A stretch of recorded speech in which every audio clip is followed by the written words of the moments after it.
Good morning, Bitcoiners. Good morning. What a day. What a day. Hilarious. Let me just get set up here. Oh, let me check and see if this audio is making any sense. That's good. Hold on, I got to do one other thing. Be right back.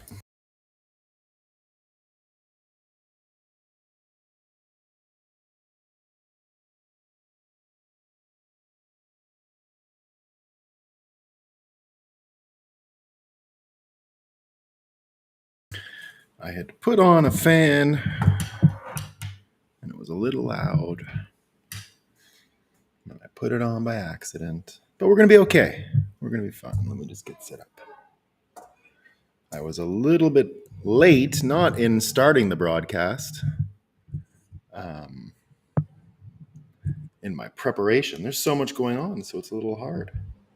Now, as you know, and I do want to mention, go have a look at the picture of the sunrise today. It was amazing. I was getting like sunbeams, like the plasma from the sun, basically, shooting down on the street. It was amazing.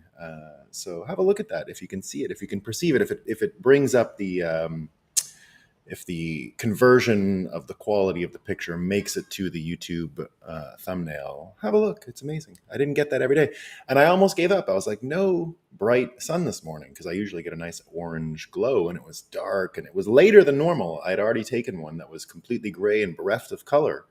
And then luckily I saw this shining orange and made it out and got our picture. And if you didn't know, today is indeed the first day of spring. So I do slightly regret not being on the farm in Vermont today, because my house is literally on the 45th parallel. My neighbor's kitchen is in Canada. And so, I mean, that's where they made the border, right? So it's the exact halfway point between the equator and the North Pole, which means that today it has exactly 12 hours of sunlight and exactly 12 hours of darkness, because it is the measuring stick of the equinox, which is today. Right, we are there. We are at the equinox. It also happens to be a new moon today. So if you're into the whole cosmic nature of things, we're in a whole new world today, right? And indeed, the sun being up reminds us that it is the same world, just a little new, right? But things are running smoothly, and Bitcoin is running, guys. Can you imagine? It's running. All that's left for us to do here, no emergencies. Let's just have a coffee and talk about what's new.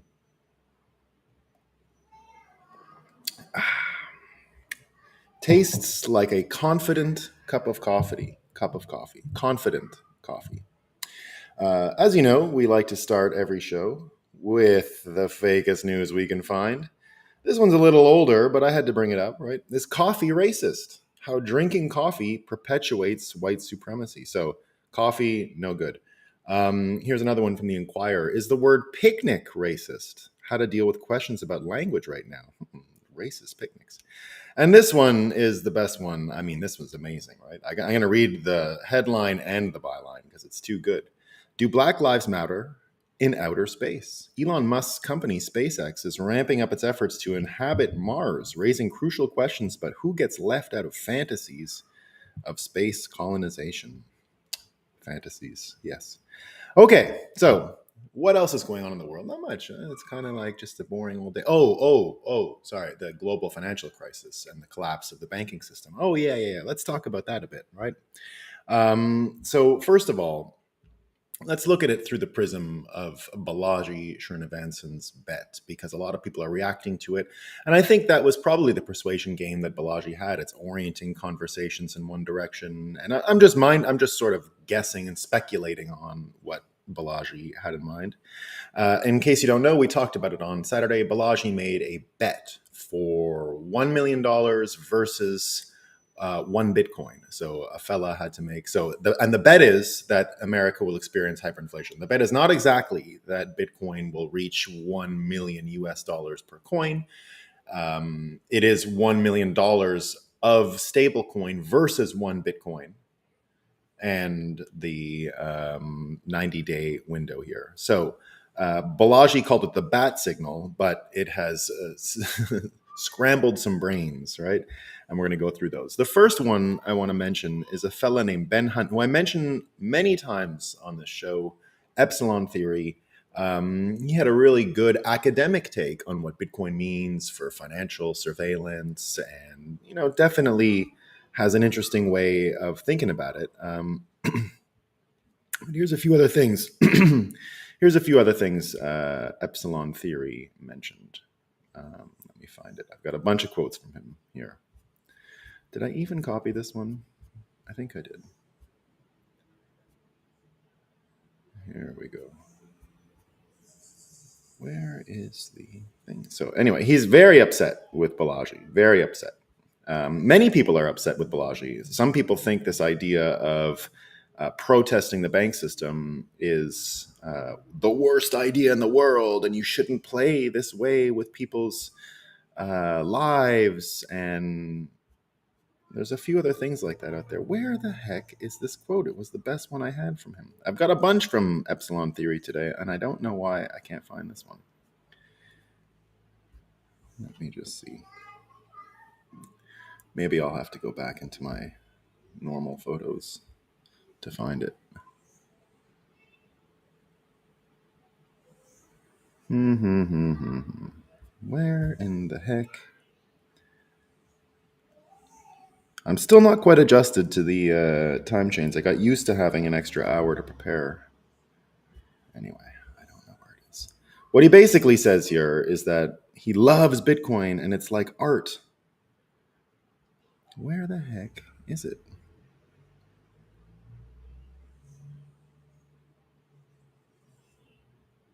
I found a bunch of quotes from him that were all good, and I don't know why. The one important one that I copied is just not here.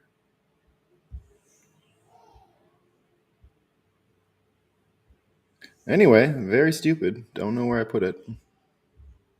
So I can skip it. So you need your papers. Don't hurt the banks. The banks did nothing wrong. Good morning, Christian.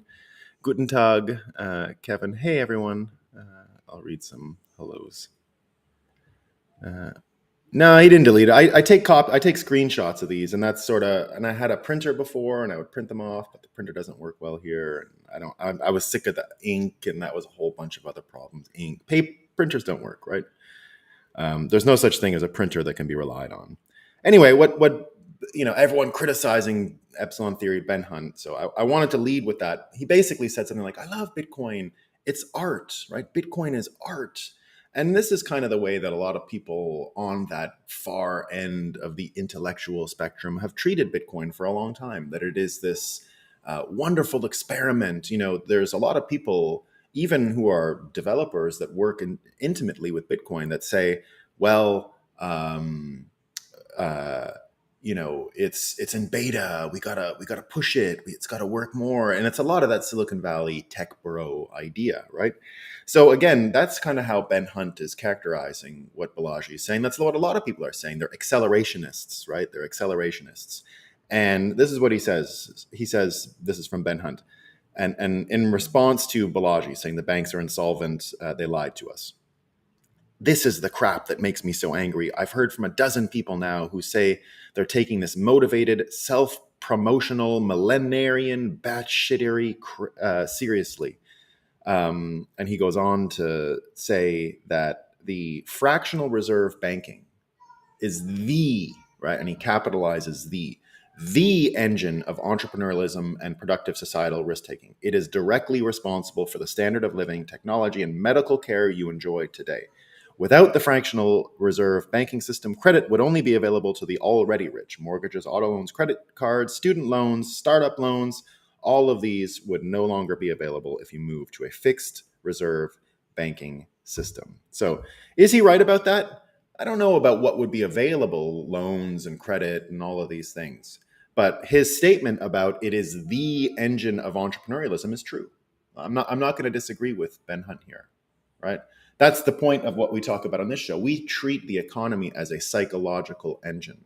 We talk about it in terms of its ability to perpetuate commercial relationships into the future in order to even project something new and innovative and a synthesis of ideas and things like that. So what we've been talking about here for months now is that psychological engine is done, the fiat based one, that it doesn't actually produce these results. So one of the things that I've always commended, and I believe it adds to his credibility, is Saifedean's book, The Fiat Standard, in the sense that he gives credit to the system and says, look, it did produce some of the most amazing results human beings have ever seen. And that's exactly what Ben Hunt is referring to here. There was a time when the Federal Reserve System unlocked all these new possibilities that we didn't really have access to before. Now, entropy sets into any system. And many people behind Bitcoin argue that the reason why we have to switch is because it was the engine. It did create the world we're in. And at this point, because it is sputtering, it's not capable of doing that anymore. Its capacity to produce a future, to engage people in commercial relationships, to get them to want to engage in commercial relationships, is at an end. Even today, I don't know if you guys noticed, but Elon Musk tweeted that exact thing, entropy, because that's what happened here. He is right. Ben Hunt, epsilon theory, is absolutely correct. And we do have to give credit to the fractional reserve system for the successes that it achieved 80 years ago. But entropy sets into systems, and it cannot do these things anymore. And you see a guy like this right now, Ben Hunt, going on about, the current system sucks, right? And here's another one of his tweets. The current system sucks, and here's an alternative that might not suck. Me, yes, your path impoverishes the world, causes a world war, and destabilizes every standing system of laws and government. There's a better way. You are a tool of the system, people say to him, but hold on, right? When he says, so this is Ben Hunt saying to Bitcoiners, that our ideas cause a world war and destabilize every standing system of laws and government, haven't they already been that way?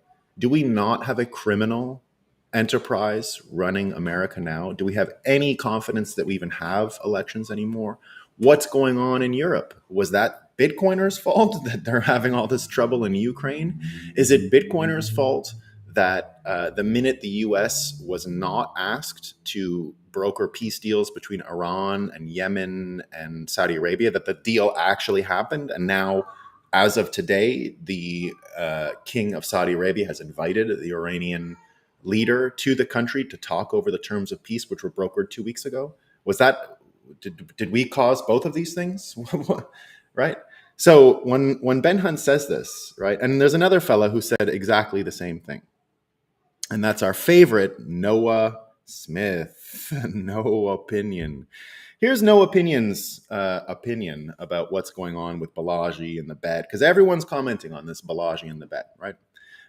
Here's what he says. The reasons, I'm going to try and read this in a way that makes sense. I'm going to try my best, right? This is what normal people say when banks collapse, by the way. And I'll give you what I think about both of these people in a second. The reason Balaji's bet is bad for Bitcoin, this is from Noah Smith, with his Ukrainian flag in his bio. He hasn't declared his pronouns yet, by the way, guys. I haven't seen any declaration of pronouns from Noah Smith. The reason Balaji's bet is bad for Bitcoin is that it emanatizes the eschaton. That's what I thought too. It emanatizes the eschaton. Bitcoin's value has always depended on the myth that someday fiat currencies will collapse. By setting a definite date with his bet, Balaji changed someday into a hard deadline, and he's betting that there's a downside of the Bitcoin bet. And here is from his Substack today. It also seems likely that Balaji's bet will reflect badly on the public image of Bitcoin and the whole narrative associated with cryptocurrency. Some people have theorized that Balaji is just so. Here's what I want to key in on. The reflected badly part. The reflected badly, I don't even know what emanatizes the eschaton means. I didn't look it up. I don't care. Right? I'm not looking up those words. I'll never use them. I don't want to know them. Irrelevant to me. What I do basically understand from this is that he's saying that somehow we have this confidence problem and we're going to have to deal with it soon if Bitcoin doesn't go according to the date. Hold on here, Noah. the whole point of what we're talking about. And it's the same as what epsilon theory was talking about. And Marty Bent, I think, put it really well when he says that no one is prescribing a path here. We're just describing reality and highlighting ways out of the conditions that we're currently in. We're highlighting the entropy, its effects. Now, remember, Bitcoiners have been predicting this stuff for a long time. It's not new that we're predicting that the banks would be in this situation. It's unfortunate that it's happening a little bit quicker than some of us thought. Not me personally. I thought that we're right on schedule, and this is exactly when I thought things would be happening like this. But you get lucky on this stuff, I guess. So what it really comes down to, though, is that folks like this, right? When the world changes, when you have preconceived ideas, when everybody lives on this sort of scale here, self-actualization, prestige, all of these elements lead to a healthy individual, right? This is sort of the foundation for humans reaching potential, right? It starts with having our physical needs met. Safety, of course, comes next, and you have community and family and love and belonging and things like that. And then, of course, above that, you start having success, right? You achieve certain amounts of prestige. And from that plateau, you can actually reach a level of self actualization and a point at which you can actually help make your dreams come true, make others' dreams come true, perceive the world in terms of frequencies and energy and who needs it and who doesn't need it and where you should focus your attention. And you can listen to where you ought to go and what you ought to do. And that starts to become more obvious to you as you move along this path. Now, I've talked a lot about, you got Jason Lowery's thing on the logic of violence and international relations and how war and Bitcoin can be related to dismantling the capacity of nation states to wage war and the reasons for which they would wage war and the logic of the violence behind that war. I've been saying for a while that the prestige logic is a big factor here as well. And this is what Alexander Leishman says about people like Noah Smith and people like Ben Hunt, whose brains are absolutely breaking now that we're at this juncture, right? Now that we're actually having to face which system, or at least the entropy in the systems that we have lived in for years, what kind of results they're producing. Remember, weeks ago, I even said the same thing when you had a fella saying, well, the reason why the BRICS coin won't work and the US dollar will reign supreme forever is because people want a rules-based system. Guys, there's no such thing anymore, right? We don't have that. We've got a US government maybe arresting a former president tomorrow. We're in a very, very messy situation in America. We're in a situation where the psyops have been pumped into the people's minds so much that division is almost that cohesion is almost impossible with the system. If you follow the money, you'll find out why these systems are in place and who's doing what. There's this whole story now about the lab leak. There's a whole new version of it that it did come from the bats, right? And Glenn Greenwald broke it down. Glenn Greenwald showed that the person behind this new lab leak prediction or insistence, right? So the lab leak story is now getting rebuked again by folks. And one of the stories that it comes along with is that the Associated Press announced today that pro-Moscow Twitter accounts tried to steer America's online conversation about the East Palestine, Ohio train crash. And Glenn Greenwald comes in and says, the shady group, uncritically relied on by the AP to malign concerns over East Palestine as emanating from a pro-Moscow account, is funded by Pierre Omidyar. The fake disinformation and Russia tracking industry created after 2016 is overwhelmingly funded by him. After the 2016 election, Omidyar's political focus radically changed. He became a fanatical Russia-gator, blaming everything on the Kremlin and Trump. He took a small part of his $19 billion net worth and funded this new bullshit industry that is behind most, if not all, of these stories. Of course, Brian Stelter is retweeting everything this guy says. And how did he end up at the WEF? Who knows, right? And what Glenn Greenwald mentioned is this is the same thing that the media did with Bill Kristol's Hamilton 68 dashboard scam. They created a list of pro-Russia accounts, which they refused to identify, and reporters like David Kelper and Brian Stelter blindly repeated whatever they said. So the idea here is that folks like Noah Smith, folks like Ben Epsilon, like Ben Hunt, have to rearrange their entire worldview. Ben was able to cognitively deal with Bitcoin when it was just art, when it was just a thing on the side, when it wasn't an organizing principle of your life. That's what's happening, right? The idea that money helps organize people's psychological engine. He's correct. He is correct. It was anyway, fractional reserve, the actual engine of our economy. But as Elon Musk mentioned, and as we've talked about many times here, entropy has set in and the system does not produce those results anymore. In fact, it does the opposite, which is often what happens when entropy degrades a system to this point. We've let the system become so degraded. As Balaji mentions, the banks knew they were insolvent for a long time. Here's his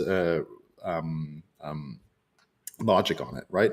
He says that the banks have been aware of their insolvency for months now and hid it from everyone in order to swoop in right now with this plan to save these things and save those things, right? So things are changing very, very quickly. And folks who continue to, as Alex Leishman said, have their entire self-worth, their prestige based on these old systems, are going to have the hardest time adjusting, because the order of what is prestige has changed, right? Is it prestigious any longer to be a banker? Absolutely not. It hasn't been for a while, but it's even more of an embarrassment now. And crypto is an embarrassment too. I've always separated the idea of crypto and Bitcoin, and I think everyone in this room does the same. Crypto is a thing that you can have fun with and spin. It's gambling, right? It's a minor subcategory of a subcategory. It's not a worldview building platform as Bitcoin is, right? Bitcoin, you can actually build an entire worldview out of it. So the prestige part falling apart. Are journalists prestigious anymore? Here's what Twitter is doing now. Elon Musk mentioning entropy in the system, right? Do you know what happens now if you email press at Twitter with a press release, right? So someone shared this. This is from Inside Paper. Someone asked to press at twitter.com, their email, are you still taking inquiries from the media? The press emailed back just a shit emoji, right? So Inside Paper announces that anyone sending press inquiries to Twitter will now get shit in reply, right? So the whole journalism and being with a prestige publication, we've mentioned it many times, it's garbage. Would you, if the New York Times offered me a job right now, right, and said, you can do all that, I wouldn't take it. It's too embarrassing. This is a career risk, right? If any major bank offered me a job right now, money, right, I would only take it to burn it and turn it into Bitcoin. Really, I wouldn't be interested in the prestige. There's no prestige. What prestige do you get working with Goldman Sachs? None. It's a negative in your profile these days, right? So, working for the media, how many of these other institutions that we thought once were incredibly prestigious, medicine, right? After what we saw with the vaccines, COVID, there's no prestige in being a doctor anymore. And finally, frankly, because one of my pet peeves when I went to law school was all these lawyer jokes, right? I don't mind the lawyer jokes. I'm fine with that, right? It's that doctors were perceived as somehow good. There's a doctor lawyer thing. There's somehow these two professions that universities produce, and they're kind of associated together in a very loose way. But, people say, go to school to be a doctor or a lawyer, or they were kind of bunched in for a long time as prestige type careers that can come from working in the credentialist system and going to college and all this stuff. So the lawyers had already lost the prestige a long time ago. And I was confused as to why doctors hadn't lost it. Like they weren't really doing as much. I wrote my entire graduation thesis from law school on gene patenting and the complicit actions of doctors in the deaths of millions of people and the types of scams they ran in order to get gene patenting commercialized, in the sense that if you found a gene and you showed some science, you were clear of it, right? You could own the gene. Now, the problem was the courts didn't understand that if you show them binders of science, they're going to believe it's science. Whereas isolating a gene is really just a trial and error process until you isolate it, but it's there. You didn't discover it. You just isolated, you played a game, right? Much like finding the nonce in Bitcoin. You just go at it, right? And until you find it, it's a trial and error situation. And so, when I wrote my paper to graduate from law school in 2008, I was heavily focused, and this was because of Michael Crichton, by the way. I'm one of the biggest Michael Crichton fans ever. And I've said for a long time, the world lost a real Bitcoiner when he died in that time. I became a huge fan. I read all the stuff in the 90s that he wrote, Jurassic Park 2. That's sort of how I got into him in the first place when those movies came out and I was a kid and became a huge fan. But I didn't really understand just how smart he was until I was in law school and started coming across interviews, especially on global warming. And what he wrote a book on global warming, by the way. He made an entire fortune off of the show ER. He owned and produced the show ER. I never watched that show, but that was how he got so much profile in the 90s and afterwards. He wrote an amazing article for Playboy called Aliens Cause Global Warming, which is all about the fake science behind secondhand smoke, the fake science that goes into the Drake equation. And he was no fan of Carl Sagan, by the way. Carl Sagan, he said, being one of the first marketers to really be successful in science and to change our perception of the scientific method and how it's marketed. And he had a very amazing quote, Michael Crichton did, about how the news actually covers things. And he would call it getting cause and effect backwards, right? Wet streets cause rain. That was one of his famous quotes from this article, right? Wet streets cause rain. Cause and effect being completely backwards and flipped in this case. And he says, you can see this stuff in newspapers all the time now. It's completely full of cause and effect, completely backwards. And we see it in this case with the bank run, right? Bank run, bank liquidity causes bank runs, right? Well, not exactly, right? Bank liquidity problems or bank runs are caused by a crisis in confidence. Well, that's a wet streets cause rain story, right? Loss of confidence takes years to get to. And now everyone today talking about how social media virality mixed with bank runs are going to change everything. And indeed they will, right? The psychological engine and the capacity for us to say things quickly and come to conclusions and share those ideas, of course, has a viral nature to it now. And that means that the ability for us to come to conclusions about the insolvency of the system are much greater than they've ever been. And so, that's just another one of these prestige categories that's gone in the dollar system. I mean, what field hasn't been hollowed out by the perversion of money that used to be prestigious? It's all of them. I can't think of one, right? Wall Street gone. Hollywood, garbage, garbage, garbage, garbage, garbage, garbage. Because there's no feedback loop, right? You get a bunch of people in Disney, for example, who are making stuff for themselves, right? You had stories like in She-Hulk, for example, which was a huge failure for the streaming service, Disney Plus, and She-Hulk admitted, the creators admitted it was a trap to troll online fans who would get upset about, who knows, girls, sex, sexuality, who knows what it was. But the point is, it was part of this whole fan baiting mechanism that we've mentioned many times here. Now imagine if you realize that it's too hard to make a good movie that people will like, what you do is you just make a bad movie. Well, you make the movie you try to make, and then you shield yourself and insulate yourself from criticism by saying you're a racist for saying this movie was bad. You're a racist and a bigot if you don't like this show. And then it just divides things on political lines, and you get enough of an audience of people who won't think critically or won't even think of it aesthetically, and will just say it's my job now to watch this because the racists hate it, the misogynists hate it, so therefore I've got to watch this piece of art, whether it's Star Wars, Marvel, or whatever, right? Because of course the MAGA people hate it, right? So if the MAGA people hate it, I'm going to watch it. And a lot of people have observed this spin on the conditions that actually go into making art. And that's why there is no more. There's nothing out there to watch, right? You know, in the old days when they made hardly any movies and we didn't have as much choice, I would go over to someone's house and they'd say, "You want to watch a movie?" I'd say, "Sure," right? "What's on?" You know, "I got 3 video cassettes here. Let's watch one of them," right? Whatever it is. Now, when you go over to watch a show with someone, right? I have everything that ever existed ever, and we have all the choice, and let's see what's new.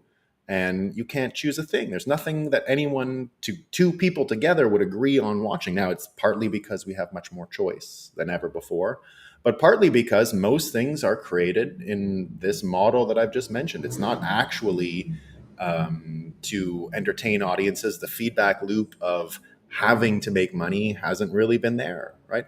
I've seen reports that Disney has lost $120 billion this year. It's as much as any one of these banks, right? Disney losing this kind of money and trying to continue to create products that people will enjoy.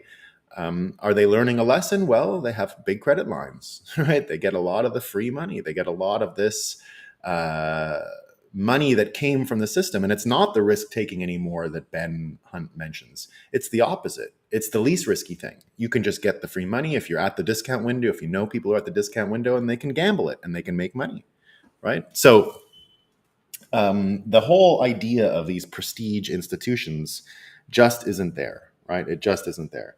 Now, when we go one step further, so think about the prestige changing, right? Now, when we go one step further, it's love and belonging in this system of self-actualization. Well, have people ever been more lonely than they are these days? Right? Dating apparently is a disaster, right? You can like it's just a nightmare for most people. People are isolated. People are fighting more than ever. Yeah, sure. People are finding some common ground in different sub communities, right? Like, and I'm for that, right? If you're politically motivated in some way, indeed, you can find friends in your political bubble, and that's okay for a little bit. But the problem is when you're in an echo chamber and in a bubble, your ideas can spin off so far from any grounded reality that allows you to interact with people outside of your bubble that you won't interact with them outside of your bubble anymore. It becomes too complicated. The calculations involved are too much, and most people abandon it and then just assume the other side is as dumb and stupid, and they all say the same things about each other, right? Everybody thinks their way of seeing the world is the right way, and so you end up having this situation where no one's getting along, right? We don't have love and belonging spreading through our society, right? It's the exact opposite, right? It's not even close, right? It's not even close. What about safety, right? What? So prestige falling apart in the fiat world, belonging falling apart in this world, community, love, all of these things, right? Not really happening. And you can go one step further. Look at the municipal government orientation on how to build cities in America. Well, of course, they've been incentivized to rezone, get building contracts for big box places that give one-time stimulus payments and property taxes to municipal governments instead of refurbishing old downtowns, old main streets, building walkable cities. It's all about parking. It's all about new infrastructure because you get a one-time influx of cash for doing this, right? If Walmart comes, they're going to help you. They're going to pay a bit of money, and then you're going to take that money, and then you're going to get roads built. You're going to get some lights put in, but usually it's an excess, extra. You didn't need it, and if you did need it, it's now oriented to something that only has about a 20-year time span. We're seeing all of these things close all across America, right? You get all the Walmarts in Oregon closing now, right? All the Walmarts in places where the crime is too high closing. You know, Amazon had this bright idea a few years ago of having stores with no human checkout or anything like that going, no cashiers or anything. Well, they had to close them all in New York City. They were experiments in New York City, but they just got robbed blind. So it made no sense to do anymore, right? You can't just conjure these new business models into reality without any type of social cohesion. It won't work, right? It won't work. So next is the security and safety. Well, how many Americans feel secure in their housing situation, right? Most people who are feeling stuck in cities right now don't like the rise in crime. There isn't much safety and security going on in many of them. Other countries like El Salvador are trolling America by releasing travel warnings, which they should. I would warn anyone who is trying to move to an American city to be careful. Like, I got the hell out of those cities the minute COVID hit, because you could see it. It was the capacity for these cities to provide peace and security were going out the door so quickly. They said in New York City there were no evictions, right? Okay, no technical evictions, but if you were five guys stuck in an apartment just to make rent in the first place, right? Because that's what happens a lot in New York. People share apartments at numbers that the rest of America would be kind of shocked by. So you get all these people sharing an apartment, and guess what happened in 2020 if one guy went out to see his girlfriend or whatever, or party one night? They evicted him the old-fashioned way, right? So in the parks in America, you had tons of men that just showed up overnight, busted up faces, right? All bruised and bloody. And then they just lived in the parks. They lived in the slides. They lived under the slides. I couldn't take my children to parks anymore. That's the main reason why we left, right? It wasn't safe. I couldn't go to the parks. There was nowhere to go, nowhere to go. And now I think it's better now in some ways, but I still hear all these stories about violence. And now, how much are we being spun by other propagandists? We don't know. I don't know, right? But it's happening. It's happening. Um, so it's not just that. It's not just that the security of our cities are down. It's not just that we're having trouble buying homes. The actual global security is now threatened, right? Actual global security is threatened. About a year ago, when America first invaded, or sorry, they didn't invade. When Russia invaded Ukraine and America put the sanctions on Russia and sent support to Ukraine, President Biden came out with the following tweet, right? This is from almost exactly 1 year ago. This is from March 26th, right? So we're about 5 days short of a year. He says, as a result of our unprecedented sanctions, the ruble was almost immediately reduced to rubble. The Russian economy is on track to be cut in half. It was ranked the 11th biggest economy in the world before the invasion, and soon it will not even rank in the top 20. So that didn't work out, right? It didn't work out. Russia is doing fine as far as I can tell. I'm sure a lot of things are a pain in the ass, and I can't imagine they want to sustain this isolation from the rest of the world. But President Xi from China is there right now. The first thing he mentioned before we came on to the show here was that this underlines their special relationship. They're going to get anything they need in Russia from China, I believe, right? And if you're and if it's military related, right? Americans have said, don't send them arms and you can't arm them. Well, they can send them boxes of stuff that can easily be assembled into the weapons they could become, like a drone, for example, in Russia. I can't imagine that would be too difficult, right? They're not weapons, right? And then you get them there and then their weapons they can be weaponized, right? So that can happen real quick. So the the ability for us to guarantee security is just not what it used to be, right? It's not what it used to be. It goes further, right? The physical needs now in America becoming much more difficult, right? Food, because of the mismanagement of the economy, being felt, right? And what that's doing is making mothers and fathers of families into guilty, phony liars almost, right? Do you know how embarrassing it is for a parent to not be able to provide a delicious meal to their family, right? Having to cut corners because the bills are too large now. It's not just going from a nice steak to a lower quality steak. It's everything, right? Having to supplement what's going on with other really cheap, non-nutritious products, right, is not a good feeling for parents. And that's what they're having to deal with inflation. It is a psychological burden. That's not just the math. You're not just running math through your head and saying, oh shit, I got to redo my budget. That's not the problem. The problem is I'm not doing as good of a job taking care of my family as I once did. And that's probably the worst feeling when it comes to systems being able to perpetuate and move forward, right? When this actual one isn't taken care of, look at the water. Like, where do we have good water in America anymore? Does the public infrastructure provide good water? No, it's a disaster. It's a disaster. The water supply is tainted. We see it across the country, many places having troubles with their water supply. It's not just Flint, Michigan, it happens all across America. I haven't personally drank tap water in many, many years, right? A long time since I got out of the tap water game, because you don't know, right? You don't know what's in there. You got the hormone runoff from birth control. You get all kinds of stuff that's no good. I've only been drinking mineral water for years now, and that's just me, right? But when I meet with other Bitcoiners, of course, you start to see that this is the way it goes, right? And going back to the security before we start contrasting these things, right? Going back to the security and safety. So not only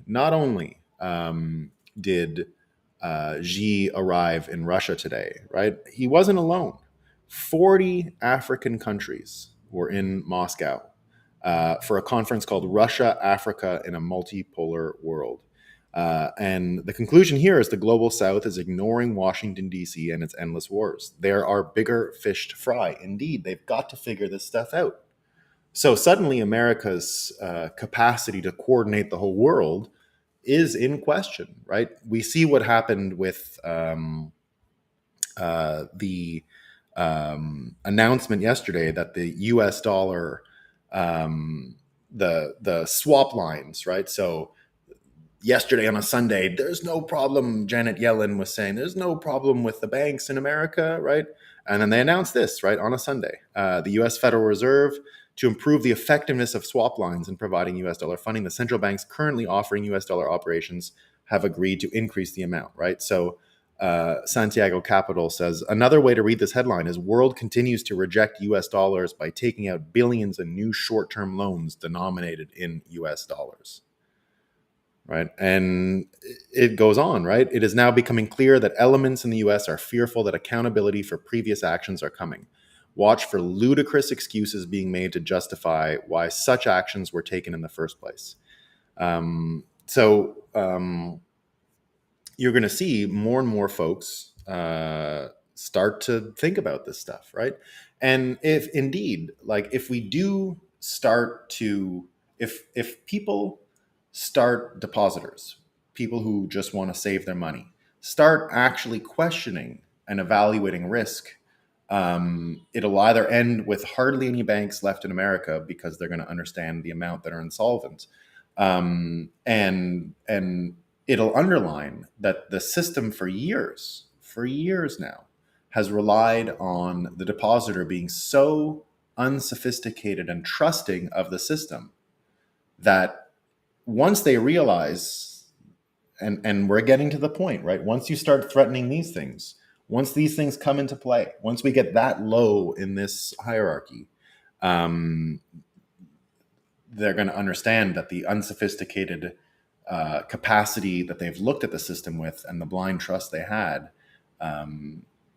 will collapse. It can't survive.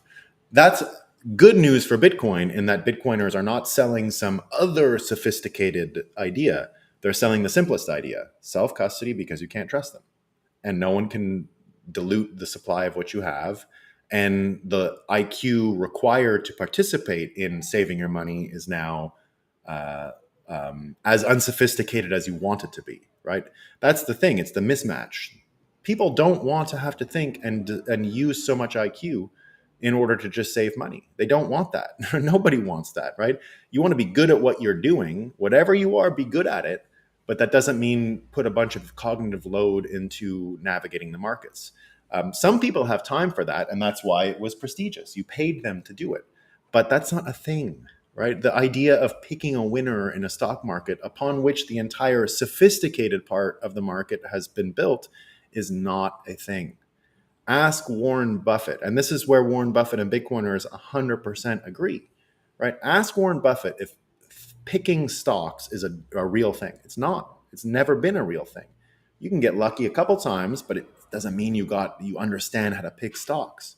Look at Jim Cramer, right? This guy does it every day. I don't think he's any worse than anyone else who tries to do it every day. There is no way to do it, right? There is no way to pick stocks. It's not a thing. It never has been a thing.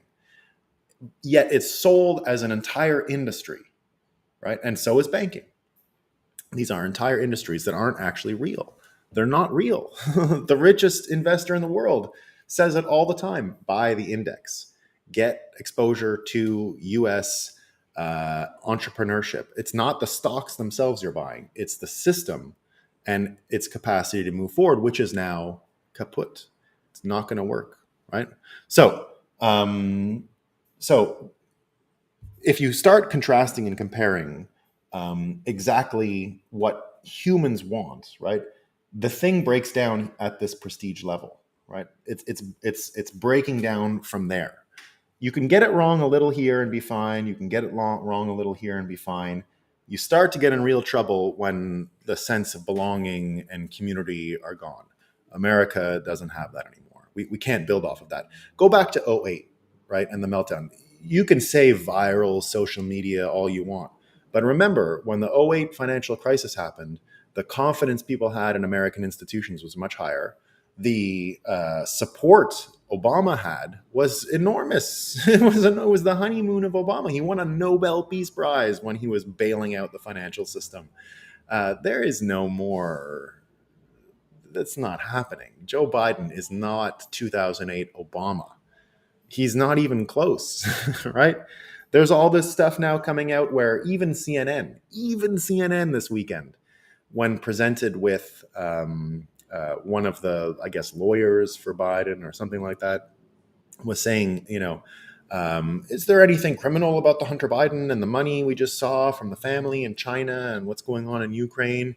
And he was like, I don't know. No, look, the Marco Polo report, I've said it before, right? It could be 500 and something crimes that look a lot like Donald Trump's crime with Stormy Daniels, right? I paid my lawyer and what happened, I didn't count it as an election expense or, just a technical thing. It could be that 500 and something things in the Biden, Hunter Biden files are all just like that, right? It's not, influence peddling is not really a crime as I understand, right?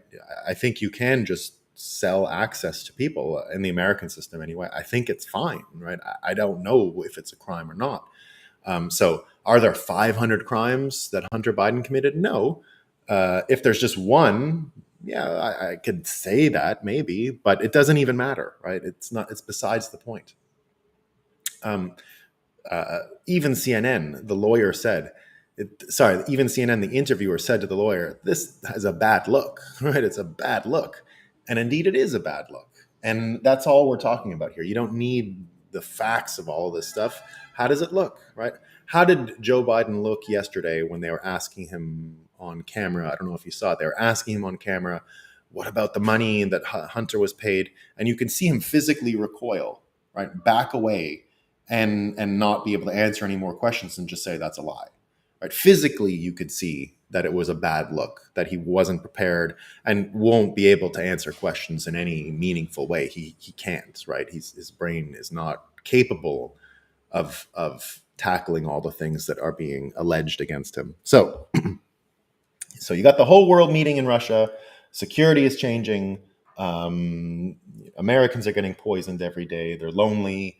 The institutions that helped propagate the system are actually all a joke right now, and people will laugh at them and are going to continue to laugh at them. So when Ben Hunt and Noah Smith say things like, well, Bitcoin bros are hoping for a collapse of society, not exactly. We've just been predicting this, and psychologically, here's the contrast, right? Here's the contrast. Here's what we've been saying forever. It's not just that we did the math and we said, oh shit, they spent that was never the way it was going to be. I used to joke about that, right? It's not going to be this thing where we go, the accountant said we lent out just a little too much compared to what we produced. It's the whole thing comes down. We missed the math, right? It was never about math. It was always a confidence game. It was always a confidence game. And the confidence like Elon Musk mentioned, entropy, entropy, entropy. Things break down in time. And that's where we're at. So, what Bitcoiners have actually been doing all these years, right, isn't like learning how to read a spreadsheet and learning how to balance budgets and learning about the mechanics of self custody, though important. That's not what's been going on, right? Bitcoiners have been unlearning what prestige really means, right? Unlearning what prestige really means. That's why when people quit fiat jobs, it's a big rite of passage into Bitcoin, right? When you actually start seeing there is no prestige there, and I felt that intimately when I quit my job. Go back to 2014. I had a secretary, I had a fireplace in my office, I had an office that looked out over a river. My secretary would light my fire in my office. I'm not kidding. She would put a fire going, and I'd put my feet up and I'd read about Bitcoin and all these things. And I quit to go work above a pizzeria with the only ATM in Toronto that dealt Bitcoin and a long line of drug dealers that used it every single day. And some people thought at the time it was crazy, right? I had understood enough about the world to know that whatever it was I was doing was not going to make it, right? Not going to make it. It was done. Now, it didn't look 2014. It didn't look like that necessarily. Bitcoin was a couple $100, a small little thing in the whole global scheme. But once you understood that the psychological engine, and I could see it from where I was sitting in government, was not going anywhere. It was never going to get better, right? And so when Bitcoiners have been saying things like "stay humble," right? It's not that it's a question of bragging and showing off. It's that it's so hard for other people's minds to get around the change because of the amount of unlearning you need to do about prestige and these other things that you got to give people some empathy because they've got to reorient their whole world, right? Punching them in the face and laughing at them and all these other things isn't really the most persuasive way to do it, right? So the stay humble part is also to remind ourselves maybe we're wrong, right? We have to always say maybe we're wrong. It is a psychological engine, as I mentioned, right? As Ben Hunt clearly admits, it is the engine of the economy. The money itself becomes the engine. We have the wrong money right now, and that's what's creating these conditions, right? The incentives are so misaligned that we're probably going to stay in this until the thing actually collapses, right? So now this is what Bitcoiners have been doing all these years, right? That's why we talk about health. That's why we talk about sleeping. That's why the bro science of Bitcoiners is so important and fundamental. Eating well, right? Not drinking alcohol, right? Now, I'm not an anti-alcohol person. I'm lucky I never had like a um, um, I never had like a personality change from alcohol. Quitting alcohol was the easiest thing ever. I just didn't have to think about it anymore, and that was fine, right? So I just like food. I'm lucky. I don't have these problems. So I've got a lot of sympathy for people who can't stop, who love it so much, and I'm not here to make anyone feel guilty about that. And nothing like that. My system is I just call it poison. Once you admit it's poison, not even one drink is good. You can deal with it. You can have some poison sometimes. Like it's nothing wrong with giving yourself a little poison if it's fun. Right? There's nothing wrong with that. I'm not here to stop that. But to just understand that it is poison is a critical first step, right? So Bitcoiners have been talking about this stuff for a long time. Bitcoin is the only environment where I've been able to go out and socialize late at night and people don't ask me to explain myself for not drinking, right? If you go out with other bankers, for example, oh, you don't drink? Why? You think you're better than me? I don't think it's not. No, I just don't drink. I want to sleep well tonight. That's it. That's literally it. I can't sleep if I drink. If I could sleep, I'd probably do it, right? But even one beer, it's the worst sleep you'll have. So I just can't bother, right? That's why Bitcoiners have been talking about, protecting your own Bitcoin, securing your own financial well-being. That's why Bitcoiners are so intent on homesteading and farming and making farmers rich themselves, right? That's why Bitcoiners have no problem spending Bitcoin on a farmer who's raising food that they would take, that they would buy and eat. That's been around for a long time. Now, the interesting thing about Bitcoiners is this love and belonging and community. It's digital. It's the first time anyone's ever done this in the world. But I'll tell you, because of the Bitcoin community, because of knowing people in Bitcoin, organizing now, my much of my social life is around Bitcoin. Even during the pandemic and the lockdowns, I never felt the intense loneliness that other people might have felt. I don't think I'm alone in that. I think there's people who are outside of Bitcoin who also said, well, I never really felt the loneliness of the COVID lockdowns. But systemically, I'd say it was a big problem, and a lot of people did feel it. Bitcoiners know. And now we have even more ways of relating and finally building protocols that we can use, like Noster, the big Noster Con this weekend. Did you see that down in Costa Rica? Right down in Costa Rica, you had Jack Dorsey there. You had all kinds of old time Bitcoiners. Pictures were coming into my feed. Everyone having a fun time, right? And finally, prestige, right? Prestige. At this point, like I said, the fiat system offers no more avenues for prestige that have any currency with Bitcoiners. And I think in general, the normies also realize that even being the president, it's one of the great things Trump did, right? Changed the whole character of the presidency. And now it's different. And I think in a good way, right? That's why we can actually have someone like Biden doing his thing, right?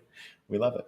And that's what it comes down to, right? It's Bitcoiners have created more self actualized people. So the race now isn't just about arguing about balance sheets and full reserve, fractional reserve. What is it? What's best for a system? It's not that.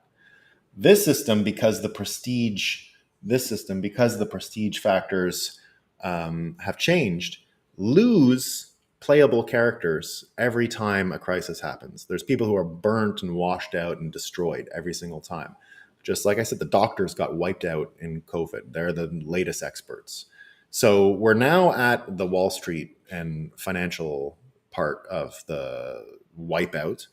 And it's just more characters who aren't on the board, more characters who were probably always NPCs, but were rewarded with a system that gave that NPC some form of currency and some form of relevance and value.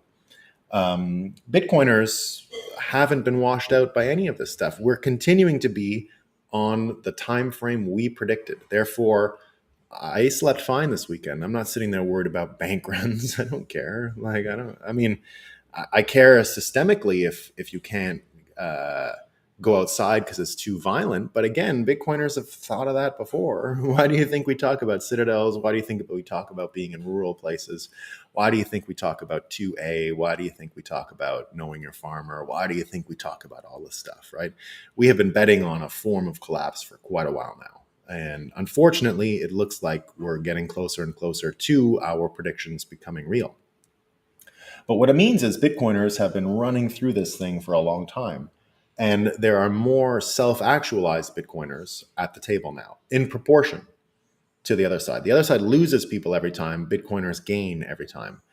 Because our predictions are coherent, because we are living on our time frame, and because we've got this engine working for us. Exactly the opposite of what Ben Hunt is seeing, right? Ben Hunt's seeing that all of it comes from the fractional reserve engine.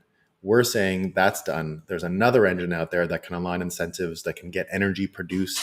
Right? We can't build anything in America anymore. We can't build toilets in New York. We can't build subways. We can't build trains. We can't build anything because the system is so backwards and convoluted and complicated and stuck with credentialists and stuck with know-it-alls and stuck with everyone from the old world. There's sludge all through the system. Bitcoiners continue to arrive at the table as playable characters. And they stay at the table because they're playable characters who have realized self-actualization because they've made choices in all of these things that separate them from the old system. And that's why they're more poised to help build the new system and pick us all up out of the dirt and mud from the system collapsing. So that's what's going on in the world, guys. That's what's going on in the world. That's how I see it anyway. Let's see what some of these comments say. Only mineral water here. Let me go back. There's a lot of comments today. Wow. Yeah, start with the Disney. Yeah. Yeah, don't like little Disney ain't working. It ain't working. Uh, yeah, that this is exactly why I appreciate this space. It's a better community. One thing I noticed even in the early days, um, I was a 2015 Trump supporter, and I noticed that even in politics, you couldn't say that out loud in 2015. Really, you weren't taken seriously. I remember walking into a room of senators in Canada after I heard the Mexican rapist speech, and I said, "He's going to be the president." I mean, it's no way. We were finalizing the Bitcoin study that I was working on, and these were even conservatives. Oh, no way, right? No way, never going to happen. I said, guys, I don't know what to tell you. That's what I just heard. And you were called names even then, even within so-called Republican or conservative circles. And Bitcoiners right away, I noticed, didn't first of all didn't care about politics and said, yeah, that'll be funny, even if they weren't of that persuasion, because they started to see how much things were changing. I thought that was a good sign. Right? Yeah, go woke, go broke, Daniel says. Isn't the internet changing this whole dynamic? The whole old national identity is crumbling. Got to make new. Yeah, the national identity is definitely a big part of it. And that was a way that national coins combining with characters were able to promote these types of views. Bitcoin citadels. Yeah, they're coming, Jose. We're in the Bitcoin citadel world. New censor resistant. Yeah, and I think that's what Bitcoiners have helped each other do throughout all this COVID stuff, is just P2P. Watch your back, right? Watch your back, I'll watch your front. And it's been going well so far. El Salvador is the interesting counterexample. Yeah, it's the most optimistic place in the world. Absolutely. And it's going to continue that way, I think, right? Yeah. I'm certain that big cities make people mentally ill these days. Yeah, yeah, yeah. These days. Yep, Russia invaded. Yeah.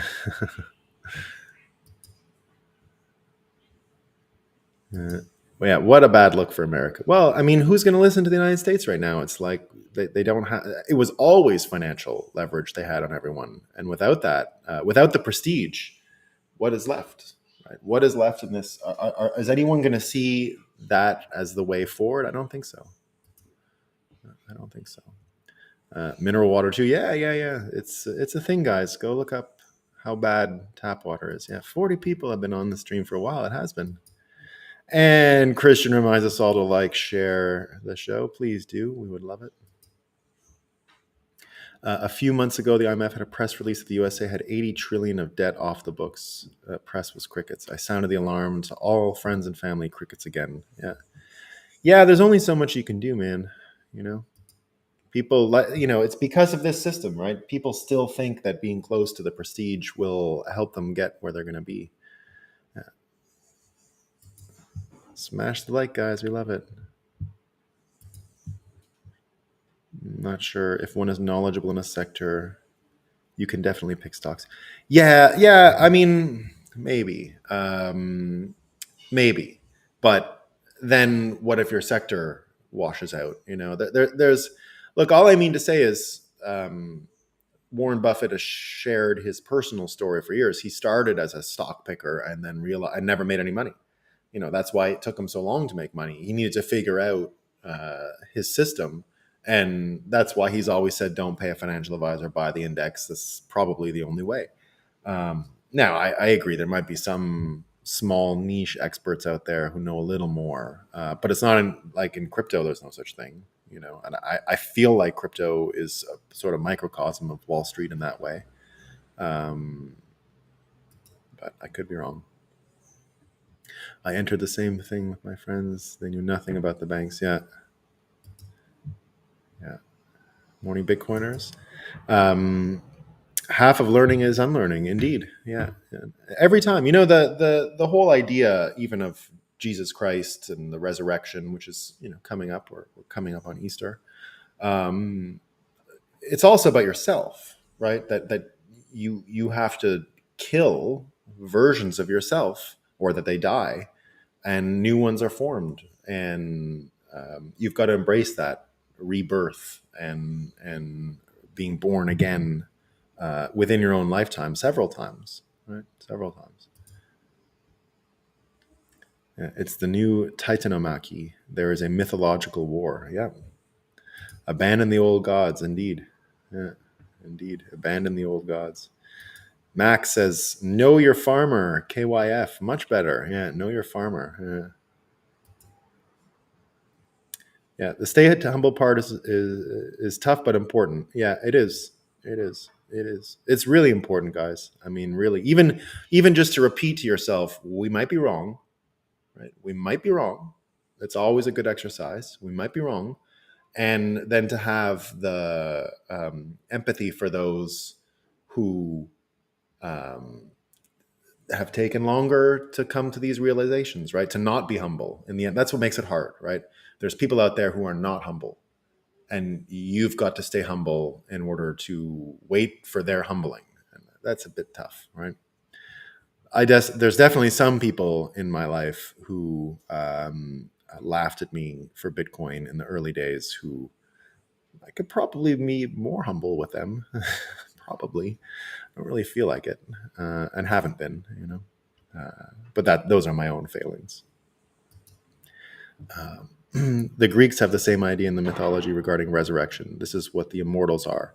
They are the parts you can bring to Hades to burn. Yeah, that's it, right? That's it. That's a good point, Bitcoin graffiti. Yeah. Parts of the brain as in behavior. Yeah. All right, team. I hope that was a fun ride through the weekend of news.